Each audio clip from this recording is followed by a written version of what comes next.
como le estaba contando a los chicos, este era nuestro segundo encuentro de este curso virtual en actualización del derecho civil. Y hoy vamos a tener el agrado de poder compartir con el doctor Aidilio Gustavo Fabiano, especialista en daños y también profesor de Derecho Civil y Fundamentos del Derecho Privado, según el plan, en nuestra casa de estudios. Y bueno, en esta oportunidad íbamos a hablar un poco sobre la lesión a los derechos personalísimos en las redes sociales. Así que, bueno, cuando quieras empezamos y, bueno, voy a hacer un par de aclaraciones con respecto a si tienen alguna pregunta o algo, la pueden mandar al chat, yo te las voy leyendo. Y en el caso que quieran prender el micrófono, siempre y cuando sea respetando una orden para que no se arme un lío.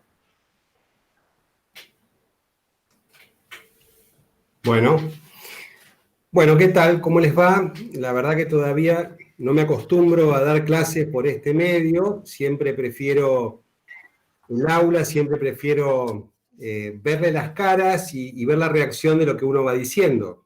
Por eso les voy a pedir que, para que no sea algo tedioso y que yo por ahí hasta se me corte y no me dé cuenta que quedo hablando solo, que si tienen preguntas, acotaciones, cuestiones que van surgiendo a lo largo de la charla, no duden en usar el micrófono, no duden en usar el chat, para que de esta manera sea más dinámico y lo podamos aprovechar. Bueno, yo le agradezco a la agrupación Apertura la invitación. A mí siempre me gusta participar de todas las invitaciones de las distintas agrupaciones políticas de la facultad, porque creo que cumplen todas un rol muy importante, y fundamentalmente estas son oportunidades donde nosotros podemos desarrollar con un poquito más de profundidad temas que son, digamos, imposibles de hablar en clase por los tiempos. Ustedes vieron que los cuatrimestres nuestros cada vez son más cortos y por lo tanto hay un montón de cuestiones que van surgiendo, que se van desarrollando, y el sentido de este curso es actualizaciones en derecho civil. Por eso es que yo quise plantear un tema que me preocupa, que me empezó a interesar, justo cuando empezó todo el tema de la pandemia, por los medios de comunicación con el que nos estamos manejando, y que por casualidad también, no por casualidad, termina siendo el tema de las próximas jornadas nacionales de derecho civil. En la comisión número 1 de parte general se va a hablar de los derechos personalísimos frente a los avances tecnológicos. Entonces yo le voy a contar la experiencia personal que me tocó en este periodo de aislamiento. No les voy a venir a explicar a ustedes lo que son las redes sociales, porque ustedes me van a tener que explicar a mí. Yo en realidad, hoy para probar cómo salía adelante esta charla, me tuvieron que ayudar. Evidentemente, a mi generación nos cuesta mucho más, pero yo siempre digo, un juez no tiene que saber de química si tiene que resolver un problema de contaminación, como tampoco saber de armas un juez penal cuando tiene que resolver un problema balístico. ¿Para qué recurre? A los peritos.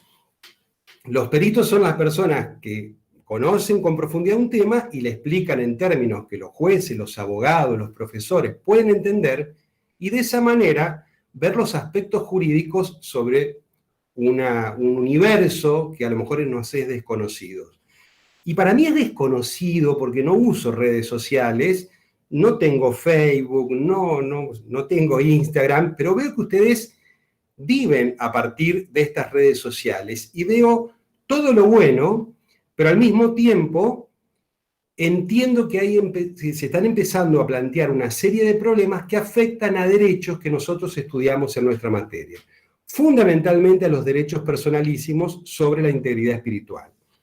Entonces, la idea mía era conversar justamente sobre el uso de las redes sociales, el uso de Internet, cómo afecta a nuestros derechos personalísimos, fundamentalmente al honor, a la intimidad, a la propia imagen, a la identidad, y ustedes me parece que van a ser más expertos que yo en estas cuestiones, les van a surgir ejemplos, y es probable que me acoten o me planteen situaciones que yo las quiero plantear del punto de vista jurídico, pero que a veces los casos van a tener más imaginación ustedes que yo. Bueno, ahora vamos a dar un paso muy importante, que es tratar de compartir la pantalla para poder usar un Power para guiarnos. Que no sé si va a ocurrir, porque hoy no me salió.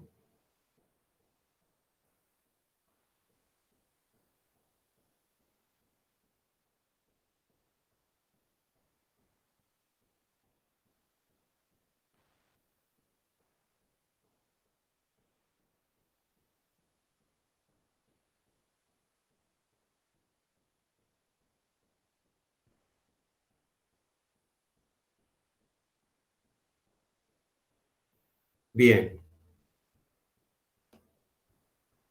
¿Se alcanza a ver? Sí, perfecto, se ve re bien. Perfecto.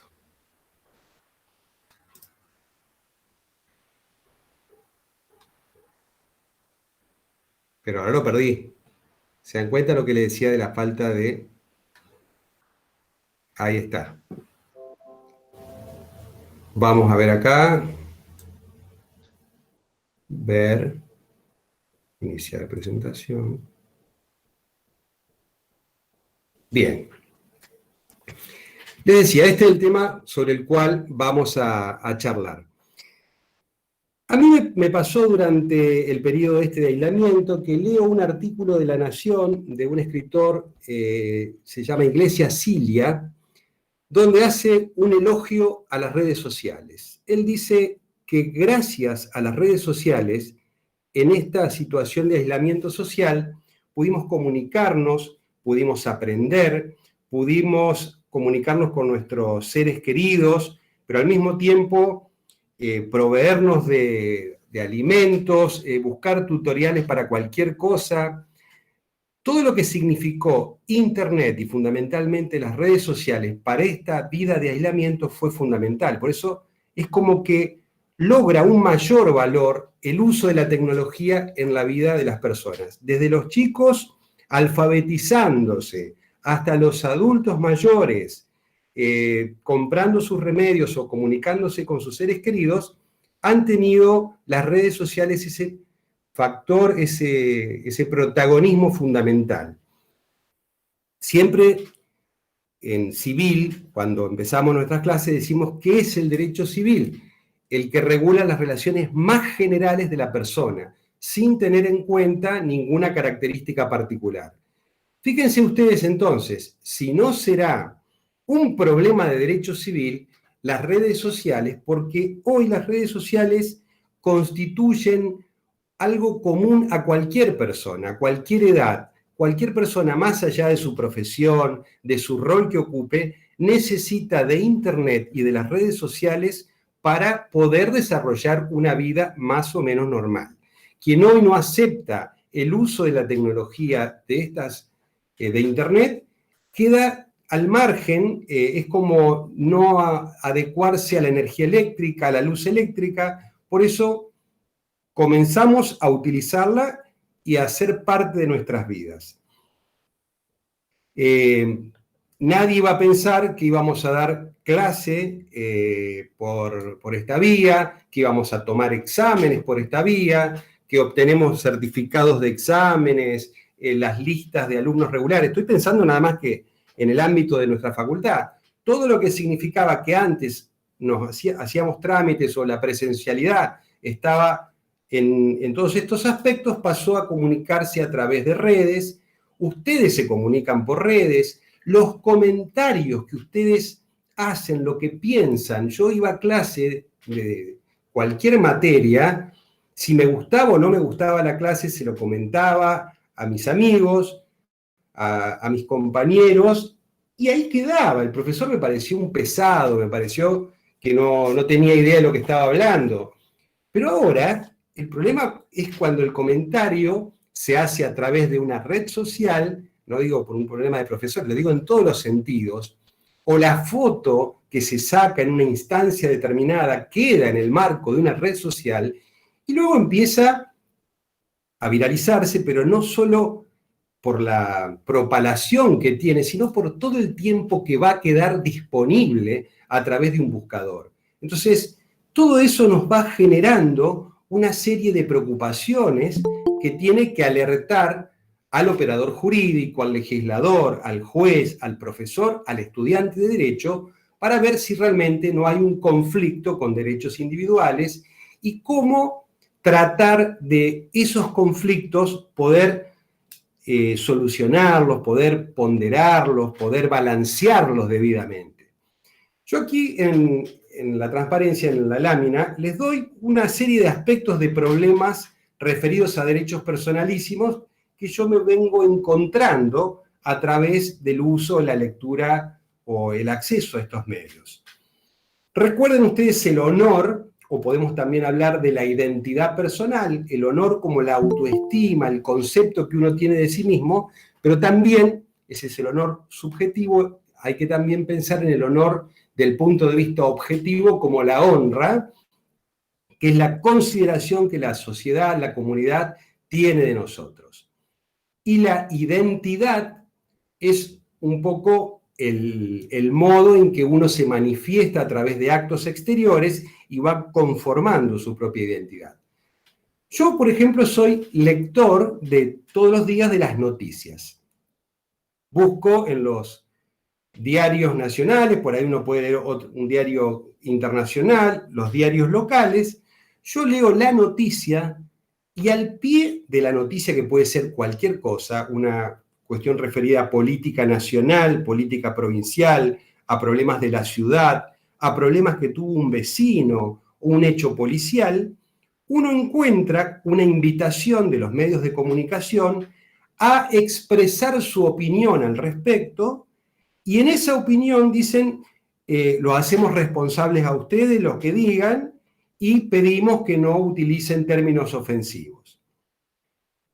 Con nombres que generalmente no sé si serán los verdaderos nombres de las personas o seudónimos, y a veces son nombres que no responden a ningún tipo de identidad, encontramos la variedad más grande de comentarios que podamos imaginarnos. Pero generalmente, y ustedes lo pueden entrar directamente en cualquier medio de comunicación ahora mismo, buscar una noticia, picar y ver los comentarios abajo, van a encontrar una serie de insultos, una turba de irracionalidad, de racismo, de xenofobia, de macartismo, de nihilismo, las cuestiones más desagradables respecto a personajes públicos o privados. Uno puede entender que en este país que hemos perdido el diálogo razonable, que estamos todos sumidos como en una violencia mediática, existan comentarios ofensivos relativos a dirigentes políticos de cualquier partido, del oficialismo, de la oposición. Pero uno encuentra, por ejemplo, una noticia referida a un pobre vecino que tiene una verdulería y que le robaron, y encuentra un insulto diciéndole, estúpido, ¿cómo no pusiste rejas? O cuestiones que entran no ya con el personaje o el hecho público, sino con cualquier cuestión privada.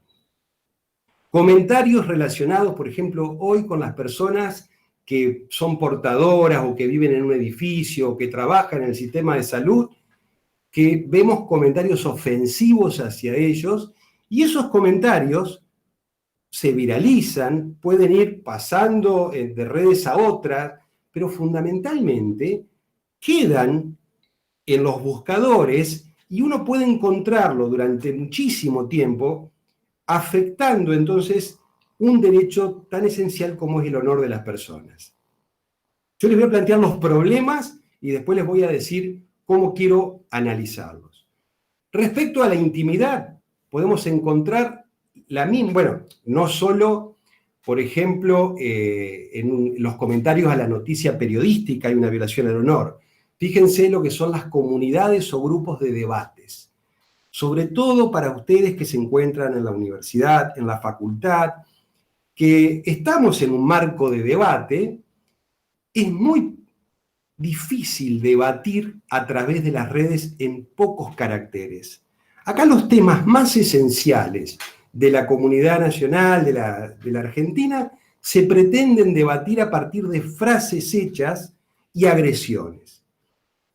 Hay un autor, yo no recuerdo ahora cómo era, era Jaron Lanier, que escribió un libro que se llama Las 10 razones para no tener redes sociales. Dentro de las razones que planteaba, era que se perdía el libre albedrío, que desaparecía la empatía, el poder ponerse en el lugar del otro, que la política es imposible. Yo entiendo que también el debate académico es imposible. No podemos debatir temas sensibles al derecho, como por ejemplo, no sé, la interrupción del embarazo a través de un sistema en el cual está la gente que está a favor, que está en contra, pero en vez de hacer un debate inteligente, un diálogo razonable, nos dedicamos a eslogan, a frases cortas, a agredirnos. Aquí no hay interés que el otro escuche mis razones y pueda meditarlas, sino que directamente tengo que pegar fuerte, y eso lo vemos luego cómo se va trasladando, o sea, así como un círculo vicioso. Lo que aparece en un medio de comunicación tiene comentarios, los debates tienen comentarios, y luego los medios de comunicación vuelven a levantar esas discusiones y pareciera que vende el escándalo, la agresión, el insulto. Si uno analiza en los medios, los verbos más comunes que se utilizan son cruzó, mató, sepultó con sus comentarios a tal persona. Eso evidentemente que antes pasaba en los programas de chismes del ambiente artístico, hoy se ha trasladado a la academia, hoy se ha trasladado a las discusiones más esenciales, no sé, profesionales de la salud, profesionales del derecho, que pretenden agotar temas a partir de breves intervenciones de pocos caracteres, tratando de insultar o de decir algo contundente que pegue, que sea efectivista, pero que no genere lo que se ha perdido, es ese diálogo. Esto respecto al honor. Vayamos a la intimidad. Fíjense, cuestiones como el ciberespionaje, diseño de aplicaciones para el seguimiento de ciudadanos. Hoy en las noticias vemos que China ha sido efectiva en ese sentido, porque mediante aplicaciones del celular podían seguir a gente que había estado en contacto con personas contagiadas. Eso parece un aspecto positivo. Obviamente que también, si yo tengo que combatir el terrorismo, la inseguridad en general, puedo utilizar la inteligencia artificial, aplicaciones, para preservar esos valores. Pero creo que a veces se va invadiendo la privacidad cuando ya uno se mete en los datos personales, en las conversaciones personales. La violación constitucional, o la protección, mejor dicho, constitucional de la correspondencia epistolar, si yo logro que a través de un sistema puedo invadir las comunicaciones de cualquier especie sin ningún tipo de control, evidentemente el derecho a la intimidad pierde todo sentido. Lo propio ocurre con el derecho a la identidad, sobre un aspecto que luego voy a hablar, que es la identidad digital, aquella identidad que se va construyendo en el mundo de las redes, en Internet, que puede ser desfigurada, atacada. Y lo mismo pasa con la imagen. Ustedes son los que más conocen de esto cuando se viven sacando fotos en cualquier marco, en cualquier salida, se corona o se empieza o se termina con una foto del grupo que se viraliza, y a veces ustedes no dan su consentimiento para la finalidad que termina yendo esa foto a parar. Ustedes estaban en un grupo de amigos comiendo y después terminan en otro ambiente utilizándose su foto para otros fines. Fíjense hoy la modalidad de las aplicaciones que permiten la confección de los stickers, que con una foto de una persona yo puedo ridiculizarla, afectar su honor, que en el marco de los grupos sociales que puede haber hasta una tolerancia, está todo bien. Pero cuando yo ya lo hago con otro sentido, lo hago solapadamente, estoy violando evidentemente no solo la imagen, sino que a través de la imagen también el honor y el marco de la dignidad personal de todas las personas. Por eso Creo que estos problemas que se empiezan a ver respecto a los derechos personalísimos en particular, a estos 5 derechos que, si acá me falta un 2, pero son 4 derechos que le planteo, evidentemente lo conocen mejor que yo. Pueden estar pensando en este mismo momento cuántos ejemplos conocen ustedes o qué pasó en los últimos días respecto a imágenes que vieron, que hicieron, stickers que recibieron, que mandaron, de figuraciones de identidad digital a partir de comentarios y lesiones al honor y a la intimidad de las personas que uno advierte a través de cualquier contacto con Internet, con las redes sociales. De esto es lo que me interesa hablarles. Entonces, ¿cuál es la propuesta que yo les hago? Le presento el problema generado a través de las redes a las lesiones a los derechos personalísimos. Entonces, la pregunta o la propuesta es un análisis de la evolución de los derechos personalísimos a la esfera espiritual, cómo llegan al Código Civil y Comercial, para ver en su estado actual y justamente preguntarnos si luego del reconocimiento de estos derechos en el Código, fíjense que ya van 5 años de vigencia del Código Civil, la pregunta que nos hacemos es si surgieron, por los avances tecnológicos y fundamentalmente por el uso de las redes, nuevas facetas lesionadas que merezcan alternativas de solución. Como diciendo, ¿alcanza con los derechos personalísimos que tenemos regulados? ¿Alcanza con lo que vemos en clases en fundamentos de derecho privado? ¿O hay nuevos aspectos de derechos personalísimos que tenemos que analizar? Y el sentido de la exposición sería trabajar sobre esto. Una muy rápida evolución de los derechos personalísimos a la esfera espiritual. ¿Cómo llegamos a hoy? Segundo, ¿qué pasa cuando la afectación, la agresión a un derecho personalísimo tiene un efecto expansivo? Eso es decir, cuando se propala. Es lo mismo que yo les cuente a ustedes, no a ustedes, sino yo en una charla privada, estemos hablando de la conducta sexual de una persona. Obviamente que no va a ser lo mismo si estamos en una mesa de café que si lo hablamos en un programa de radio. Mucho peor va a ser si lo hablamos en un programa de televisión. Pero los programas pasan y la gente los va olvidando.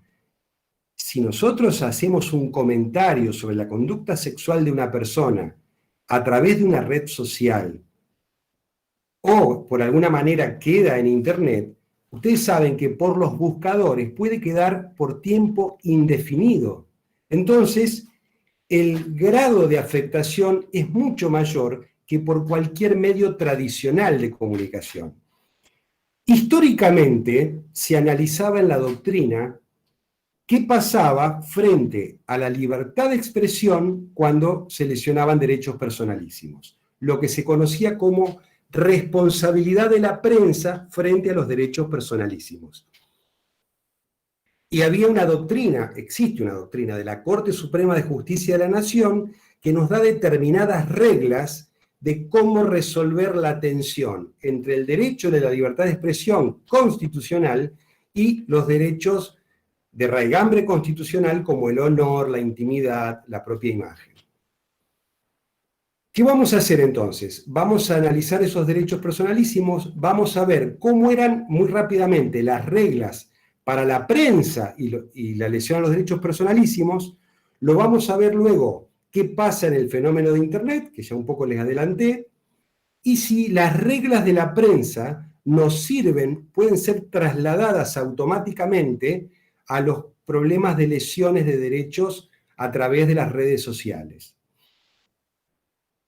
Una vez que veamos si esas reglas son lineales o si hay que hacer algunas consideraciones, vamos a analizar cuáles son los nuevos derechos lesionados, o si hay derechos nuevos o aspectos de derechos personalísimos ya reconocidos que son susceptibles de lesiones, para terminar cuáles son las propuestas de regulación, si esto se puede solucionar o no, si tiene solución, y de las soluciones posibles, cuáles son las que se han tratado de dar.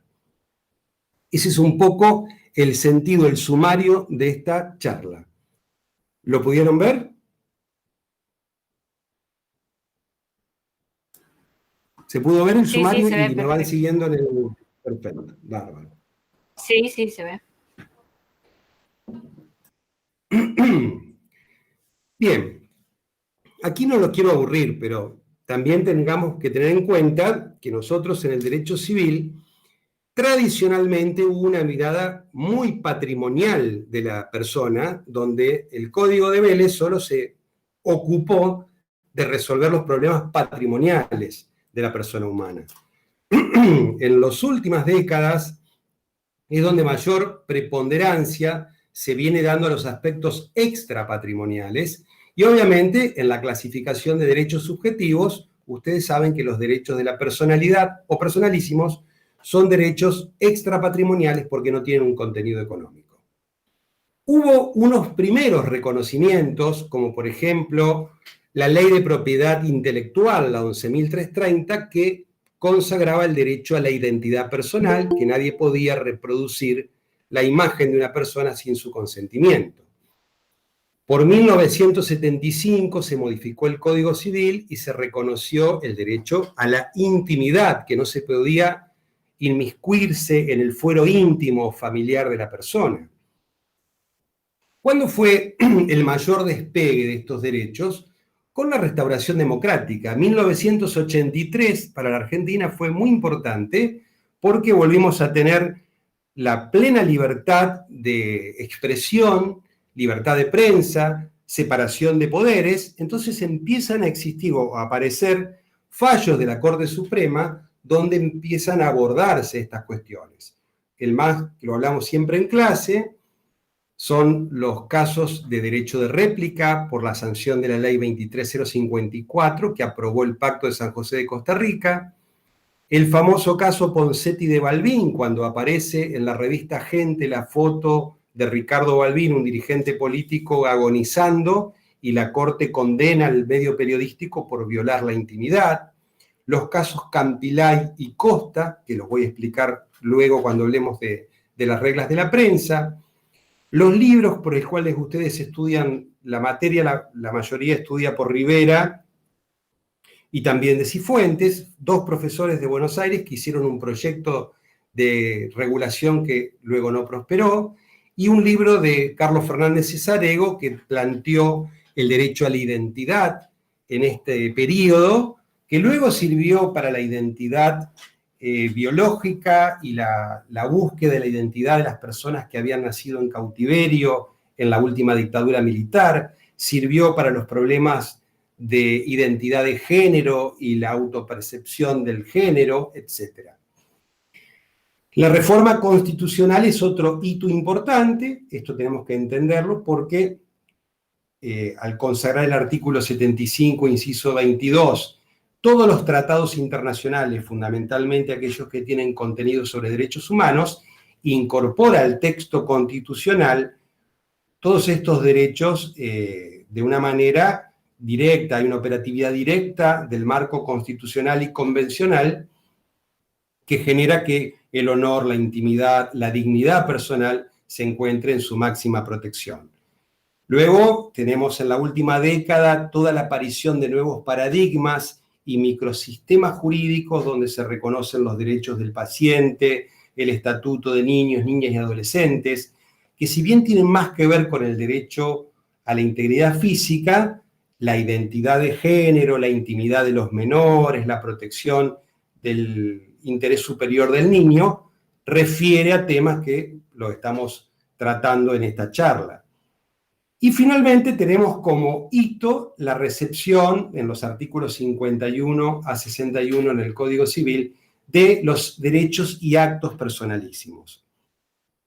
Fíjense que el Código Civil lo que pretende reconociendo estos derechos es sentar el principio de inviolabilidad de la persona, se toma la dignidad personal como un valor que se consagra normativamente, y a partir de él se nombran, se reconocen los derechos al honor, a la imagen, identidad, intimidad, pero con una aclaración. El Código Civil no pretende con esto terminar y regular estos derechos de modo definitivo.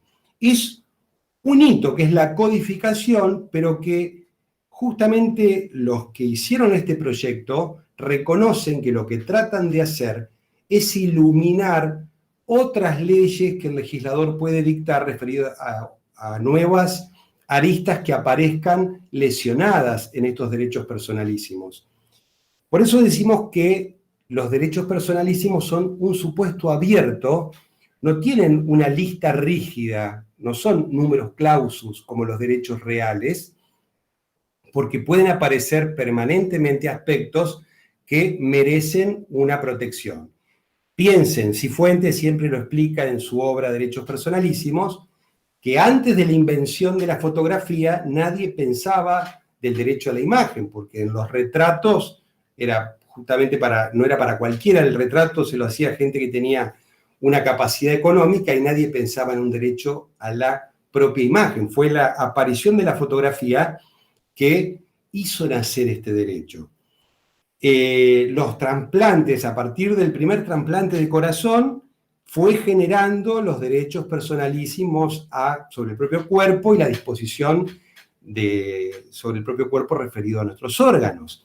Entonces, lo que yo no quiero que ustedes piensen, reflexionen, toda esta cuestión del avance tecnológico, de la inteligencia artificial, de las decisiones tomadas a partir de algoritmos, de los avances y la propalación que puede tener un comentario, el honor, la invasión a través de estos medios tecnológicos, puede generar nuevos derechos personalísimos o nuevas facetas que necesiten ser protegidas. Y es uno de los ejemplos típicos de lo que nosotros entendemos o tratamos de explicar en clase, que es el principio de constitucionalización del derecho privado. No pensemos a la Constitución separada, divorciada del Código Civil. Hoy se integran, hoy tenemos que tener una lectura constitucional del Código Civil y existen una serie de normas constitucionales que son operativas, de aplicación directa, y justamente los derechos personalísimos es la recepción infraconstitucional de los derechos humanos que se encuentran en el bloque de constitucionalidad, ya sea dado por las convenciones internacionales y por la Constitución Nacional. Entonces, esta ida y vuelta permanente entre el Código y la Constitución para el caso concreto es muy importante que no la perdamos de vista. Nosotros tenemos un sistema en el cual tenemos una posición atomista. ¿Qué significa? Átomos como que los derechos personalísimos fueran varios. El honor, la intimidad, el cuerpo, la propia imagen. En cambio, autores italianos o en Italia, generalmente ellos entienden que existe un solo valor, que es la dignidad humana, y no hay que andar parcializándola en derechos personalísimos específicos. Bueno, nuestro sistema no es así, es atomista y prevé no solo la faz resarcitoria, que cuando se lesiona hay que indemnizarlo, sino que también se prevé la faz preventiva. Vamos ahora, ¿qué pasa cuando el derecho personalísimo tradicional entraba en colisión con la prensa?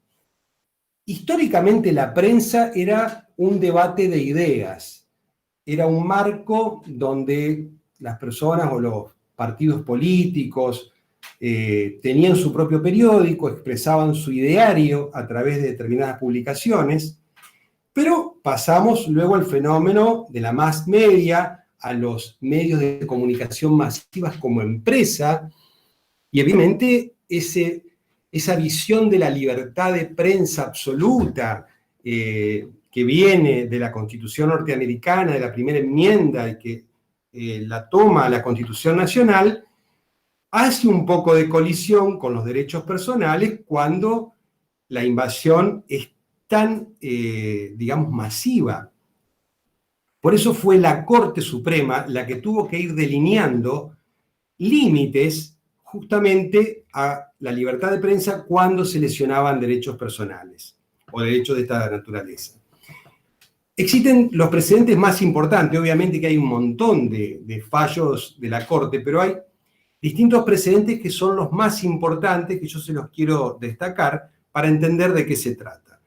El caso Campilay en la Corte es como que da un manual de instrucciones de cómo tiene que presentarse la noticia de un hecho determinado cuando puede lesionar la intimidad o el honor de una persona.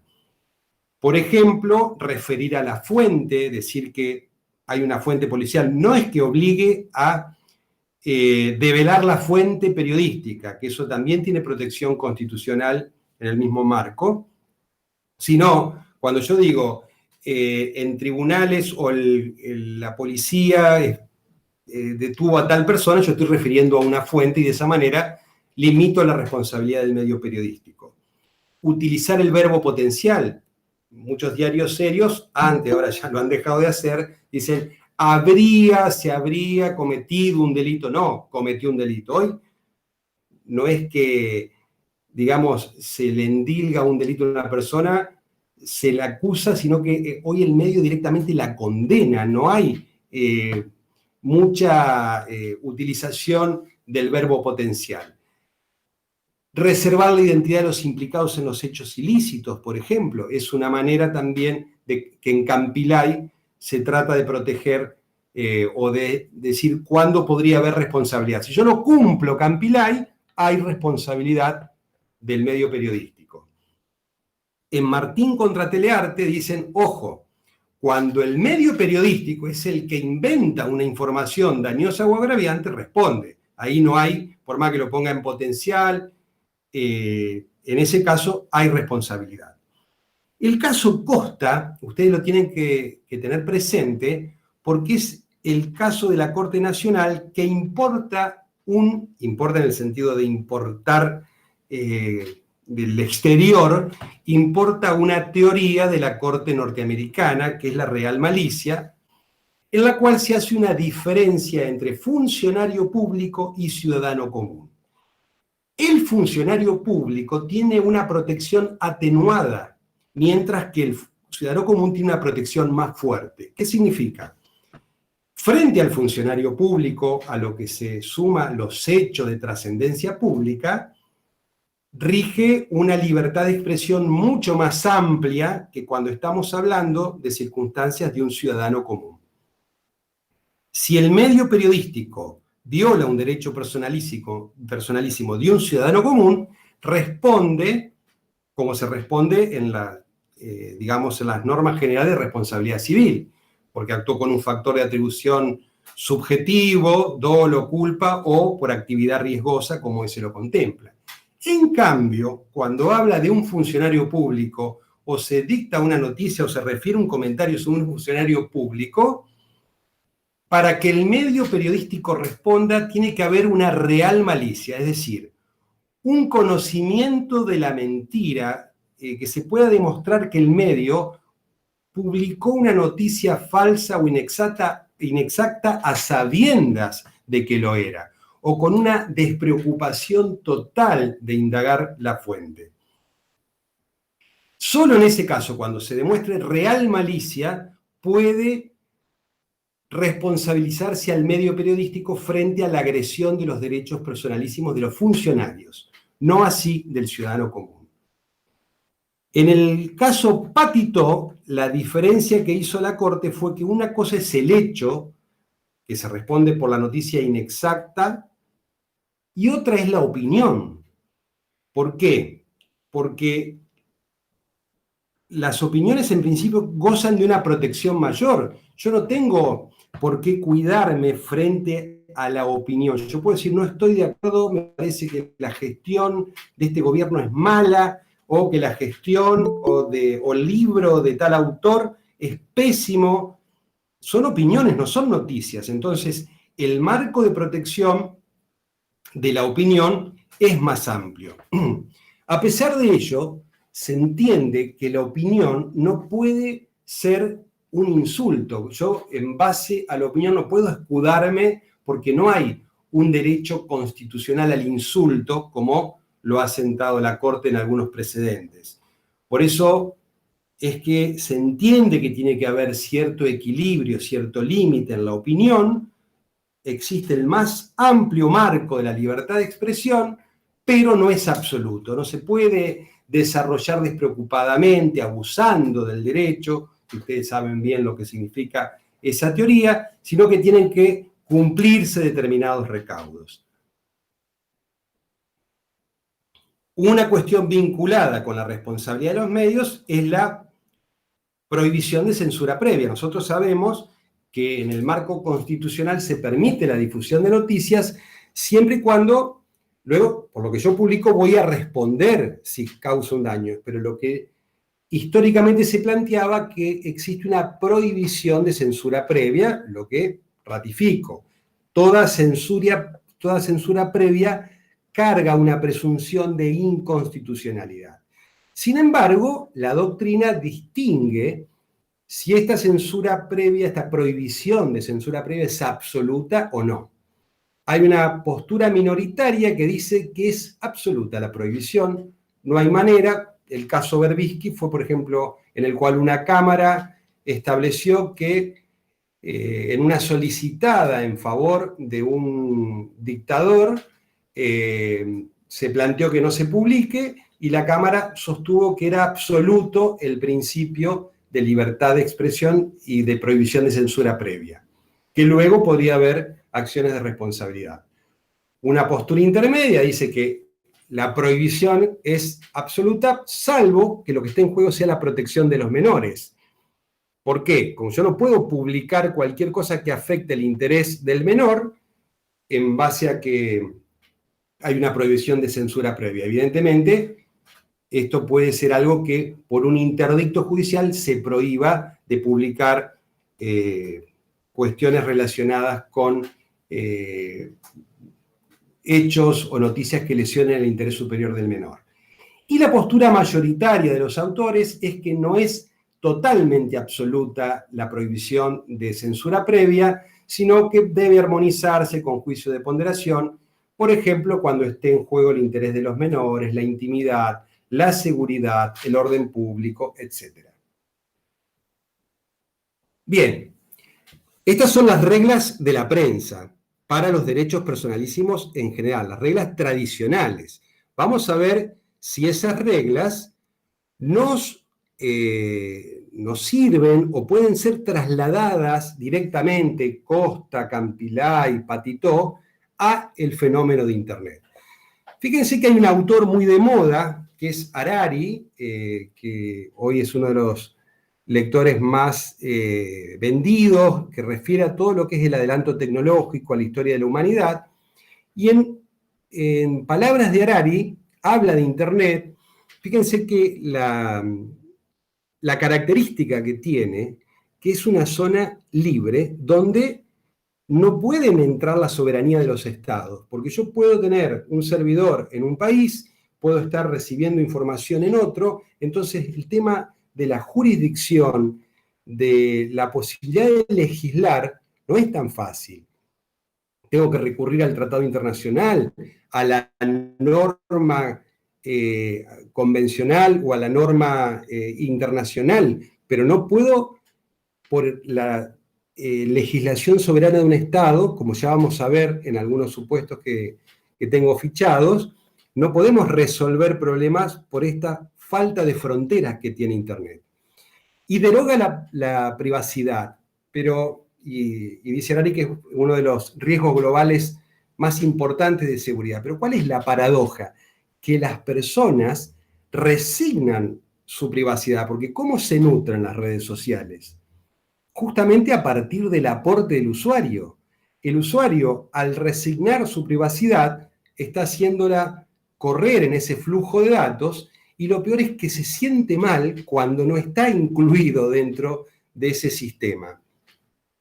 Justamente Harari duda de que se pueda solucionar a partir de normas el fenómeno de Internet, porque dice que cuando los estados quieren dictar una norma, Internet ya cambió, mutó, se desarrolló 10 veces y ninguna norma va a ser eficiente para poder solucionarlo.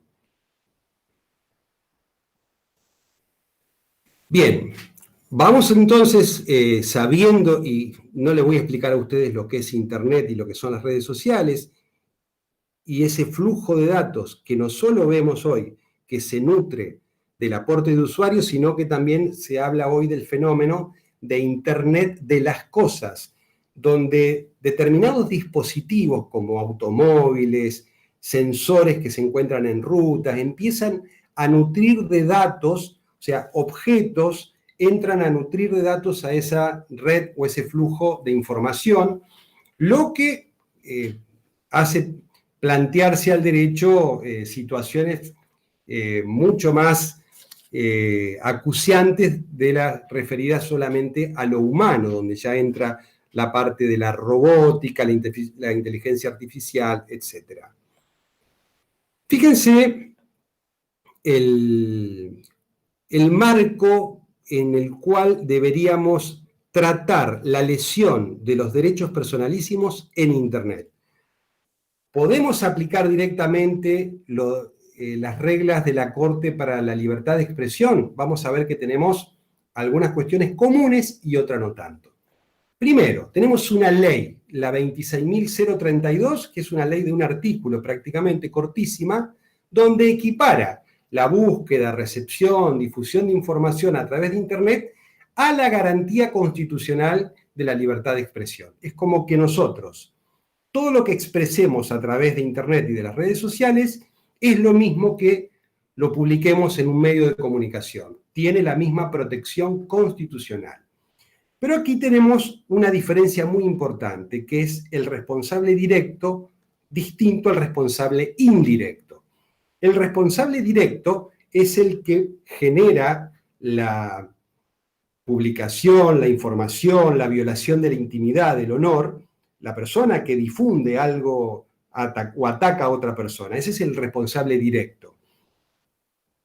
Que en el medio de comunicación puede ser el responsable directo, el medio, pero también el periodista que firma. Ahí hay una suerte de una responsabilidad que puede ser solidaria o compartida entre el periodista, el editor y el dueño del medio de comunicación. Pero en Internet es muy distinto porque tenemos los responsables indirectos, que son los buscadores. O sea, los indexadores de información como Google, Yahoo, donde uno ingresa y ahí va a encontrar a través de un sistema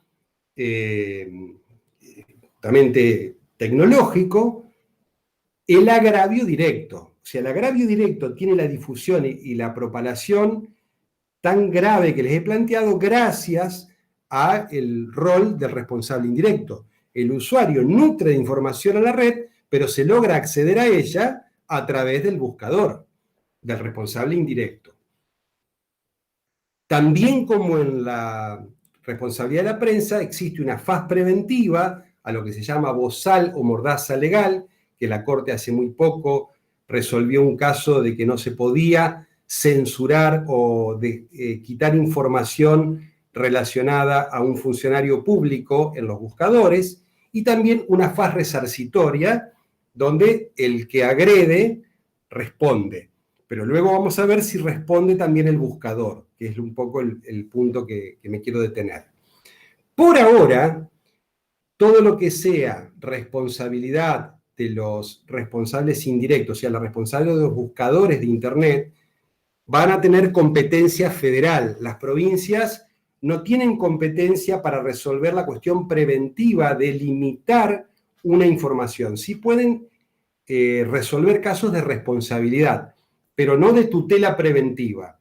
¿Por qué? Porque la ley de datos personales, la 25326, dice que cuando se accione contra una red de archivos de datos interconectados, va a ser competencia federal.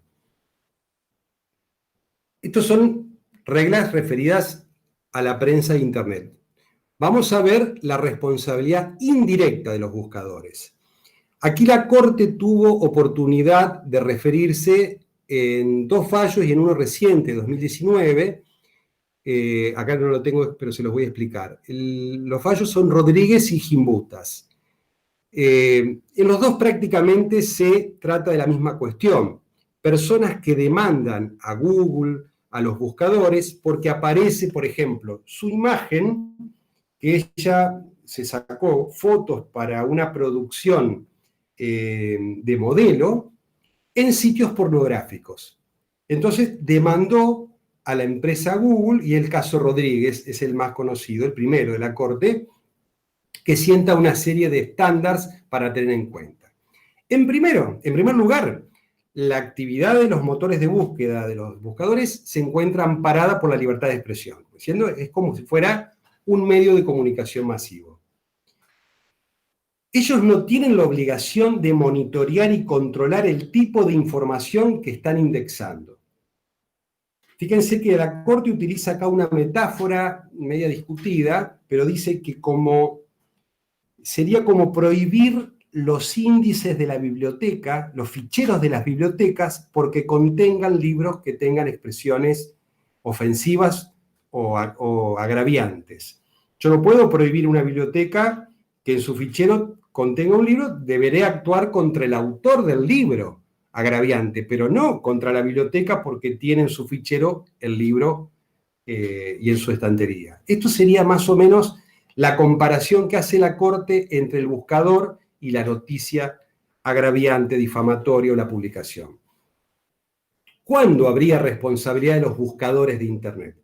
Recién cuando frente a una notificación al buscador de que existe una publicación agraviante y justificada, no cualquier cosa que a mí no me guste, sino que sea una violación concreta a un derecho personalísimo o una cuestión, digamos, de interés público de mayor gravedad, la negligencia en no darlo de baja, la culpa existiría recién una vez comunicado a la empresa buscadora que tiene, digamos, que dar de baja o que hay una información que es lesiva. Recién ahí, si lo mantiene, existiría la responsabilidad, no antes.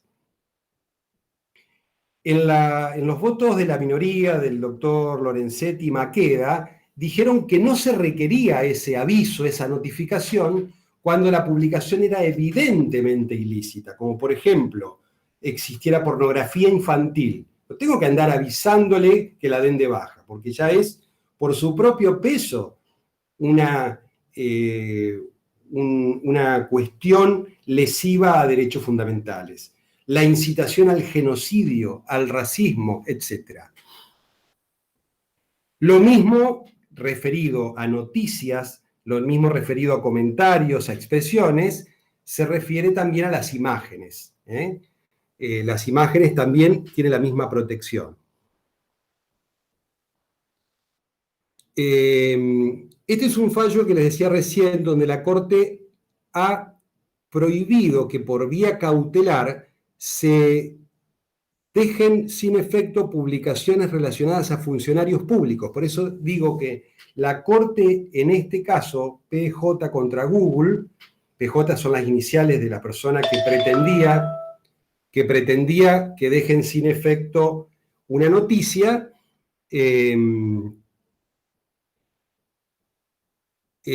trata de que por una medida cautelar se borren todas las expresiones relacionadas. Era un funcionario de la Universidad de La Matanza, donde había un reportaje de una estudiante, de una dirigente estudiantil, que dice que el funcionario de la universidad la había maltratado, le había impedido realizar un acto político y la había sujetado del brazo en una actitud de maltrato. Eso lo decía la estudiante en un reportaje, y el funcionario pedía que se borren todas las referencias a ese reportaje. Los juzgados inferiores y la Cámara le hicieron lugar y eliminaron la información, le dieron la orden a Google de eliminar la información. La Corte revirtió el pronunciamiento y sentó el estándar que sigue, ¿no? El bloqueo cautelar del acceso a contenidos de Internet configura un acto de censura que interrumpe el proceso comunicacional, considerando que se trata de información relativa a un funcionario público y al ejercicio del cargo. Parece como que la Corte, respecto a Internet, también va a seguir el principio de Costa, hacer una protección más fuerte para el ciudadano común, pero mucho menos fuerte, más atenuada para el funcionario público. Es decir, no permite la eliminación por vía cautelar, pero sí los daños y perjuicios que esto ocasione si es una noticia inexacta, agraviante, etc. Bien, la responsabilidad directa es la que tiene toda aquella persona que la agredieron de ir contra la persona que la agredió. Y hay un montón de fallos en este sentido. Lo que pasa es que no es fácil ubicar al agresor. Muchas veces puede ser de una IP que no la pueden identificar, o cuando logran identificarla era de un ciber o de una máquina que tiene acceso al público en general. Entonces, no es fácil encontrar al responsable directo, y eso es uno de los problemas principales. Pero hay un montón de fallos en los cuales se ha responsabilizado, fundamentalmente condenado por daños, a personas que publicaron comentarios agraviantes en Facebook, que publicaron videos agrediendo a una persona. Bueno, aquí justamente el que le cito es uno de la Cámara Criminal y Correccional de Buenos Aires, donde a un abogado se lo había agredido por vía Twitter y en ese caso no se hizo lugar a la demanda, pero es muy cambiante. Encontramos fallos a favor y en contra de los derechos personalísimos, que son según el caso concreto, ¿no? Les quería decir que uno de los problemas también que tiene la responsabilidad de Internet es justamente esta falta de jurisdicción, porque no siempre un juez tiene jurisdicción para poder hacer cesar una información a un buscador si ese buscador no está instalado como empresa dentro del país. Y hay un caso muy importante contra Yahoo, que lo promueven unas asociaciones en contra del racismo y el genocidio de Francia, que piden que Yahoo no permita el acceso a ciudadanos franceses a una subasta, un remate de artículos de la Segunda Guerra Mundial, especialmente artículos nazis. Entonces le piden que lo condene a 100.000 euros por día de multa si permitía el ingreso a ese remate. Claro, Yahoo tenía su sede en California y dijo que ellos no tenían un sistema, todavía en esa época, no sé si ahora lo habrán logrado, un sistema para bloquear el ingreso de los franceses, de todos ciudadanos franceses o de la vía, por vía de redes a través de Francia. Por lo tanto, una corte de California rechazó y dijo que no podía un tribunal francés darle órdenes interjurisdiccionales a una empresa norteamericana. Por eso aquí tenemos un planteo de derecho internacional privado bastante complejo. Hasta aquí entonces la conclusión que yo saco es: las reglas referidas a la prensa común son trasladables a Internet, pero con las particularidades del caso que no siempre son de aplicación directa. Ahora les quiero hacer, para terminar y no abrumarlos, un repaso de cuáles serían los nuevos derechos personalísimos o las nuevas facetas que hay que empezar a indagar, a estudiar producto de este adelanto tecnológico. Miren, cuando vino las Jornadas Nacionales de Santa Fe, el doctor Llamas Pombo, que es un catedrático español, habló de estos derechos, y cuando uno los va buscando material, bibliografía, encuentra que cada día tienen un mayor desarrollo. Primero, el derecho al olvido digital. Así como nosotros tenemos la protección del dato personal, que una persona puede pedir que se dé de baja una información de riesgo crediticio cuando ya ha pasado un tiempo, o cuando ha cumplido una condena, que no se siga informando esa condena después de determinado tiempo. Se habla de un derecho al olvido digital, que es el que tiene la persona de suprimir datos, bloquearlos, cuando ha pasado un tiempo y ese dato no es relevante para el interés público y lo puede afectar. Por ejemplo, episodios en la juventud que uno puede haber tenido, actitudes o cuestiones menores, donde no se habla de delitos, pero sí de cuestiones. Por ejemplo, piensen ustedes hoy para conseguir un trabajo, cualquier empresa, si ustedes presentan un currículum, lo que van a hacer es googlearlos. Si ustedes aparecen en episodios, en situaciones donde hubo hechos de violencia, peleas, fotos que se sacaron que no se las volverían a sacar en situaciones determinadas, existe un derecho a que esa información deje de existir en Internet porque a la persona le empieza a perjudicar y es una cuestión personalísima. Por eso se empieza a reconocer este derecho al olvido digital. El derecho a la desconexión, si bien se relaciona más con el derecho laboral, tiene una connotación con el derecho a la intimidad.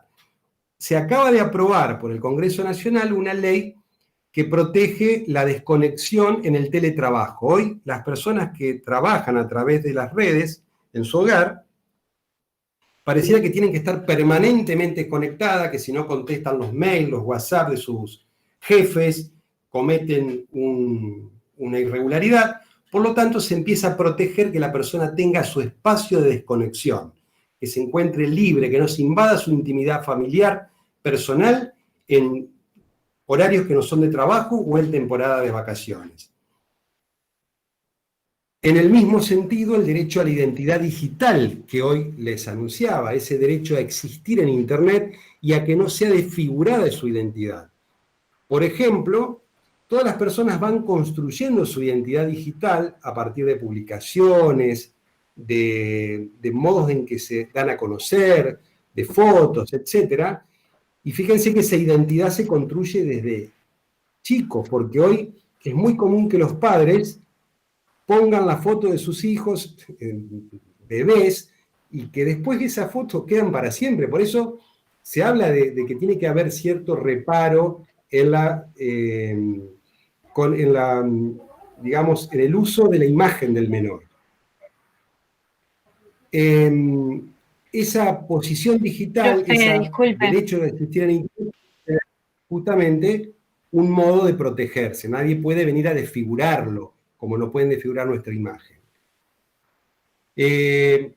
Podemos hablar un montón de temas, pero yo quiero concluir porque se me ha pasado la hora que me dieron, dando dos cuestiones más. El último derecho también que está hoy en boca, sobre todo en la comunidad europea, tratando de buscar la protección, es toda la invasión a la privacidad que se puede generar a través de la inteligencia artificial por el uso de algoritmos, por sistemas tecnológicos que toman decisiones por máquinas. O sea, si me dan un préstamo o no, me lo decide un algoritmo, no una persona.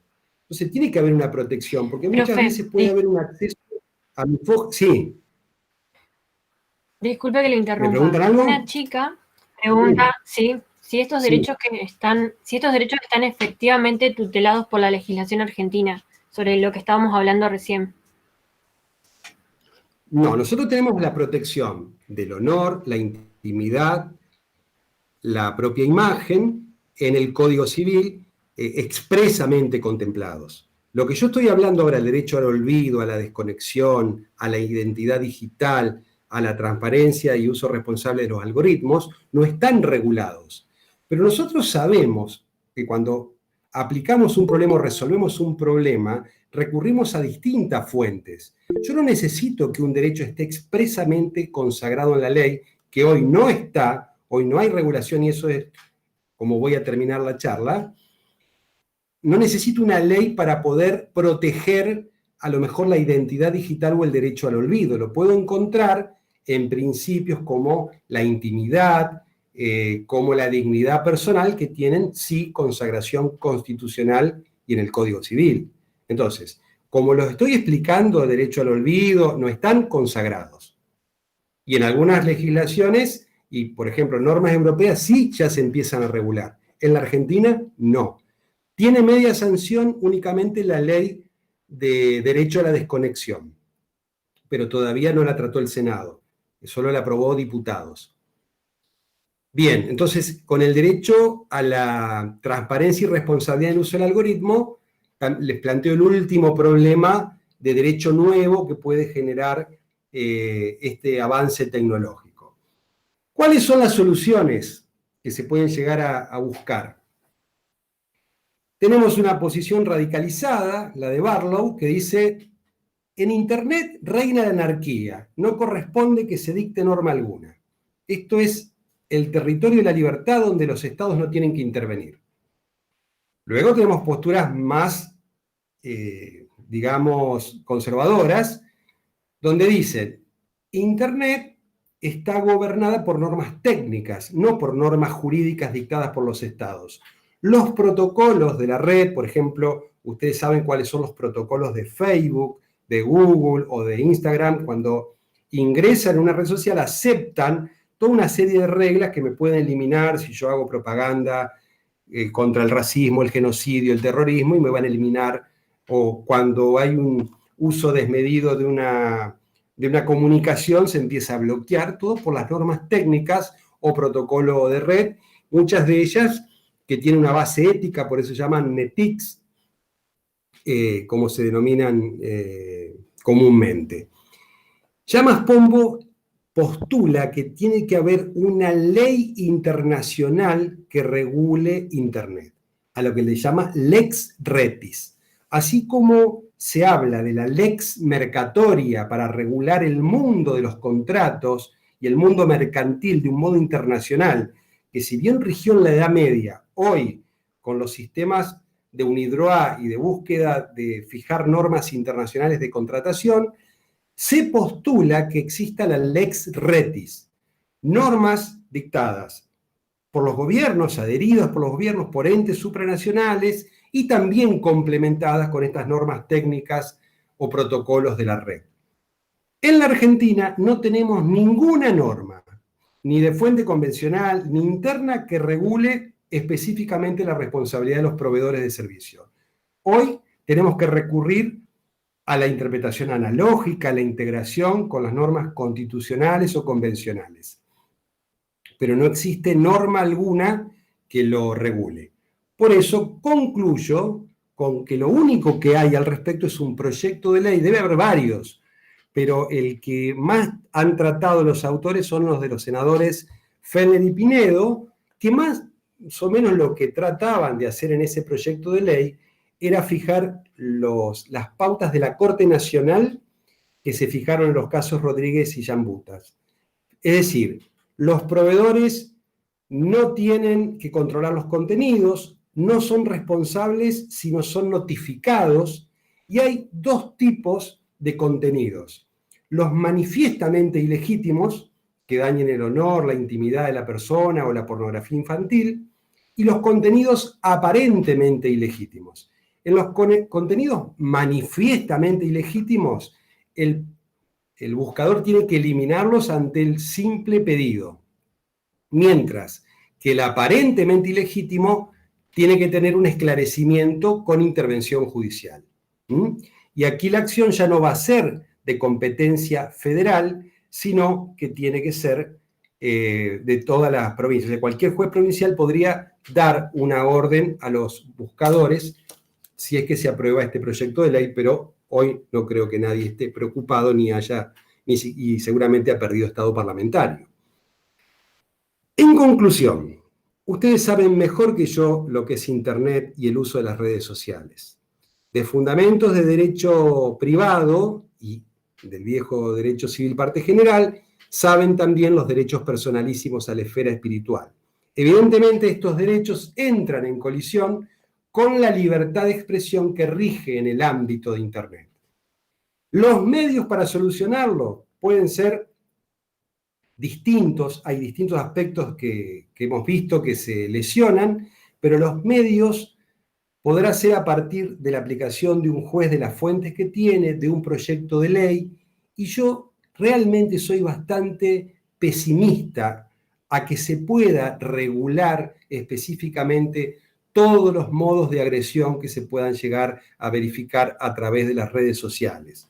Creo que hay un ámbito muy importante que va a quedar siempre, digamos, retrasado, porque la imaginación del legislador nunca llega a cubrir lo que es el desarrollo de la realidad, el desarrollo tecnológico. Siempre va mucho más avanzado el desarrollo tecnológico de lo que el legislador o los estados pueden prever.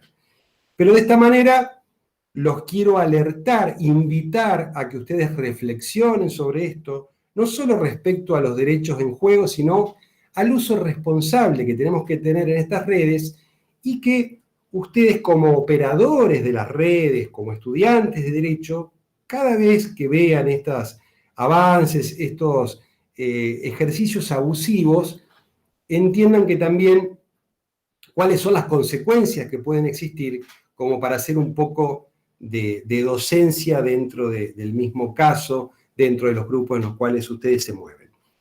Bueno, yo les agradezco, espero que me hayan entendido, espero que haya hablado de lo que me propuse y que se haya cumplido con el objetivo y con las expectativas que ustedes tenían.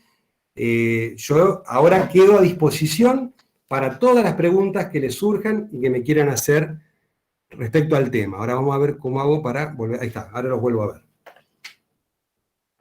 Así que quedo a la... Profe, hay una pregunta en el chat. Sí, escucho. Entro en el chat entonces.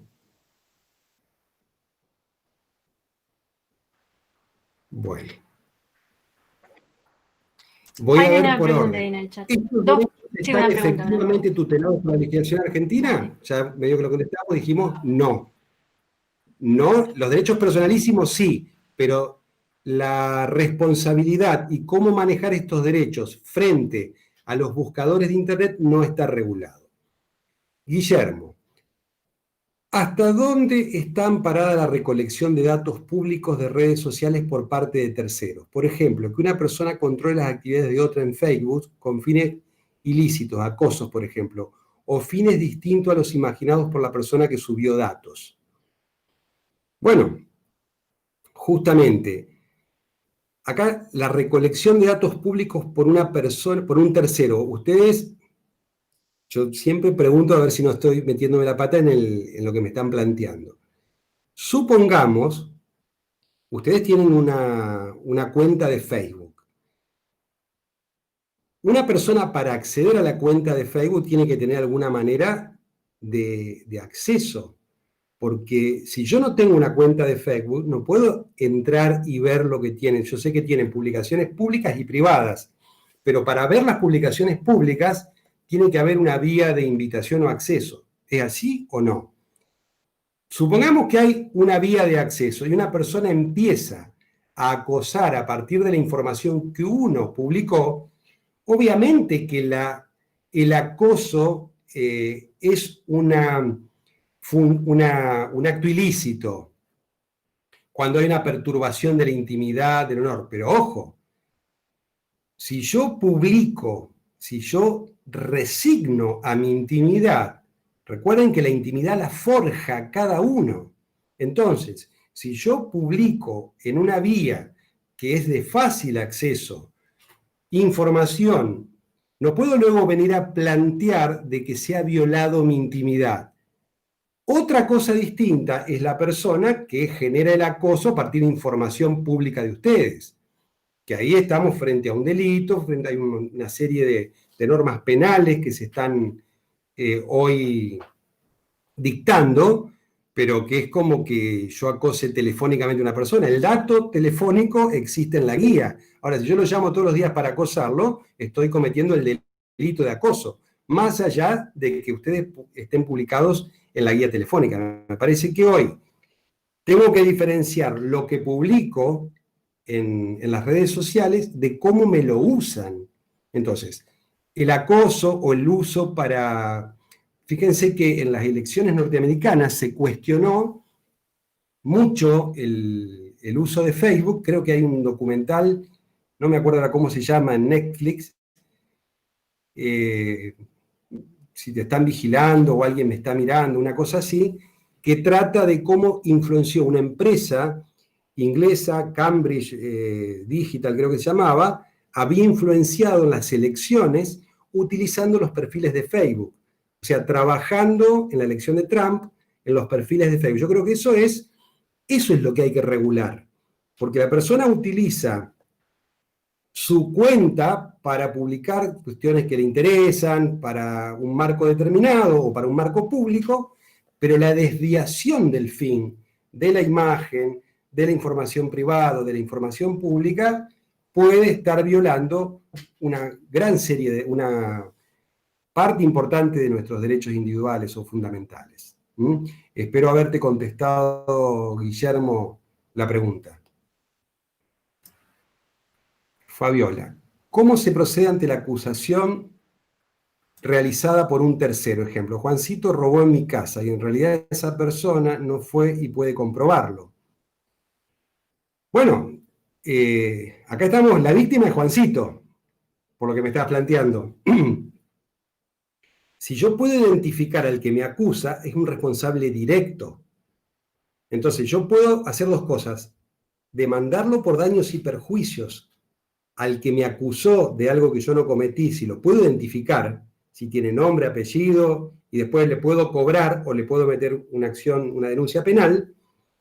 Y otra cosa es que le mande una nota al buscador para decir elimine esa información, porque es agraviante, falsa.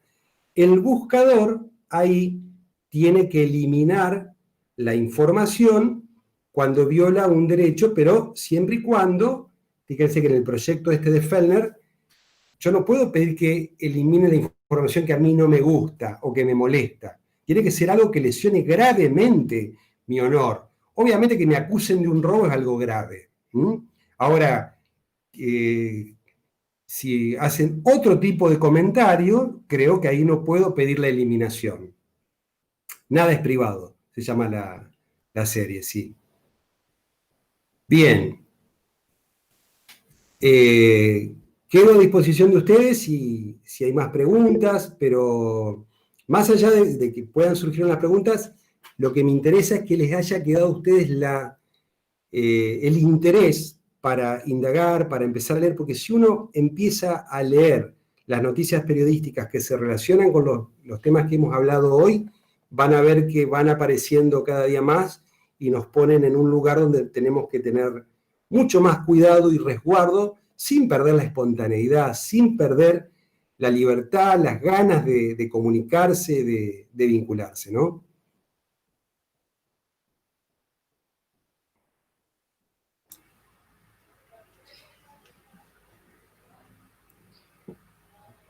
Yo creo que no, Perdón, no sé si perdón, surgirá no había alguna visto que duda. había más preguntas.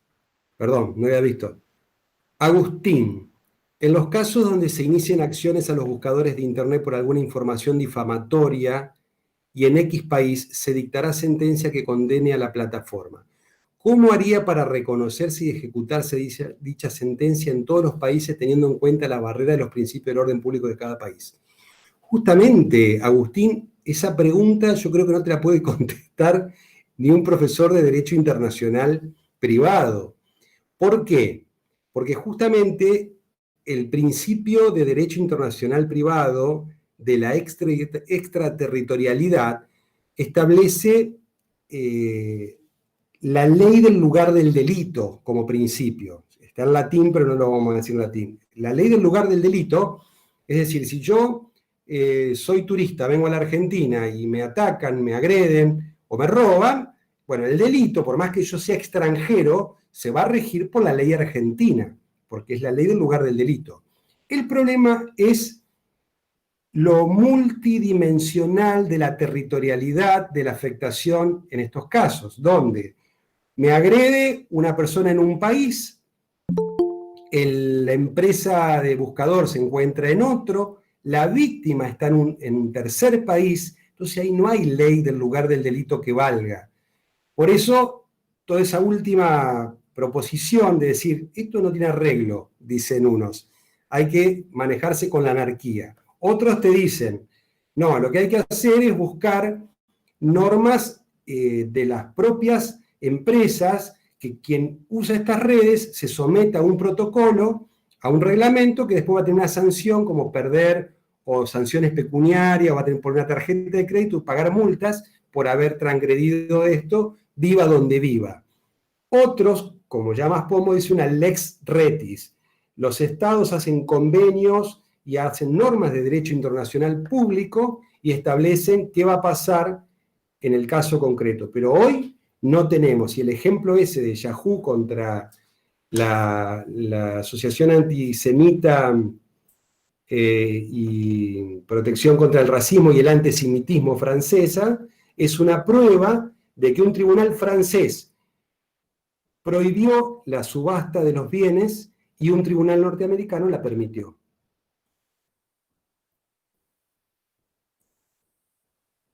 Bien, acá me dicen algunos que han tenido problemas en redes y que esto le ha servido, me pone contento que haya sido así, espero no haberlos confundido más. Los medios de comunicación vulneran demasiado los derechos personalísimos. Ejemplo, cuando dan un punto de vista subjetivo dejan entrever juicios con respecto a lo que informan. Sí, ese es el gran medio, no hay noticia objetiva, no hay noticia neutra. Uno difama a través del lugar que le da la noticia. Por eso cuando vemos lesión a los derechos personalísimos por los medios de comunicación, un modo tradicional era el derecho de réplica, porque si me agredían por un medio, yo podía por el mismo medio publicar gratuitamente la réplica.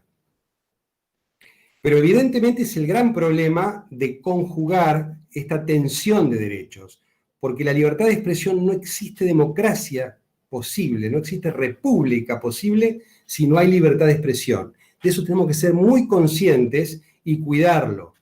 Pero evidentemente el ejercicio abusivo, cuando el medio se transforma en un difamador, tiene que tener una sanción.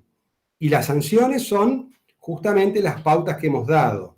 Las sanciones a partir de la tutela inhibitoria en algún caso, o el resarcimiento de los daños, o el derecho de réplica. Esos serían los medios de protección de los derechos cuando un medio, en vez de informar, difama, o aunque sea elípticamente, da una visión subjetiva. Ahora, si yo soy funcionario público, me tengo que someter al escrutinio público. Por más que no me guste lo que me digan, por más que el medio de comunicación sea, digamos, opositor a mis políticas, las reglas de la democracia son estas. Toda persona tiene el derecho a publicar por los medios de la prensa su contradicción, su disconformidad, e incluso tiene el derecho a oponerse a una política determinada. Esas son las reglas de juego en cualquier país del mundo democrático. ¿Qué pasa? Distinto es el insulto, distinto es la operación difamatoria cuando hay violación de la intimidad, la utilización de datos subrepticios o por un modo no legal, la mentira, las operaciones que se llaman de prensa, que no tienen ningún asidero. Bueno, todo eso tiene que tener su sanción. Y para eso es lo que hablamos hoy. Buscar un equilibrio cuando entran en tensión dos derechos de la misma raigambre. Entonces, por ejemplo, lo hemos visto en clase, ¿qué pasa? ¿Qué prevalece? ¿El derecho a la vida de una persona o el derecho a su libertad religiosa porque profesa una religión que le impide recibir una transfusión de sangre? En una época la Corte entendía que prevalecía la vida y ahora prevalece la libertad religiosa. Una persona no puede ser obligada a someterse a una transfusión. Eso es lo que se llama el balance de derechos. Nosotros tenemos que hacer un test, un balance, y luego ver en el caso concreto qué derecho pesa más sobre otro. Entonces, en los sistemas del Tribunal Constitucional Español, por ejemplo, ellos hacen un primer balance que es protejamos la libertad de expresión en Internet o en los medios. Y ahora vamos a la segunda parte, vamos al caso concreto y analicemos qué pesa más, la libertad de expresión o el honor de un funcionario, la libertad de expresión. ¿Qué pesa más, la libertad de expresión o la intimidad? La intimidad. ¿Qué pesa más, violar la imagen o violar la intimidad? Pesa más por una cuestión de proporcionalidad violar la intimidad que la imagen. Así se solucionan los problemas frente a casos concretos y en realidad, acá hacemos un pantallazo, pero los problemas hay que resolverlos caso por caso.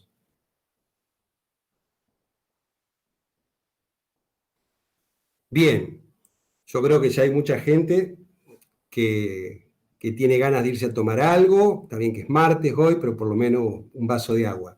Así que quedo a disposición si hay más preguntas. Yo le quiero dar las gracias por su predisposición y nada, por estar acá y espero que muy pronto podamos realizar este tipo de actividades presencialmente en la facultad. Bueno, yo creo que la presencialidad es algo que va a volver, pero también va a volver esa famosa nueva normalidad. Vamos a vincular, vamos a tener que mezclar muchas veces la presencialidad y muchas veces vamos a tener la posibilidad de seguir vinculándonos por esta vía. Así que bueno, lo importante es que nos podamos seguir comunicando, que creo que eso es lo importante a pesar de todas las cosas que pasaron y que nos pueden seguir pasando. Así que tengamos mucho cuidado y sigamos atentos. Y mientras podamos hacer estos encuentros, el agradecido realmente soy yo por poder compartirlo con ustedes. Bueno, un Muchísimas gusto, gracias.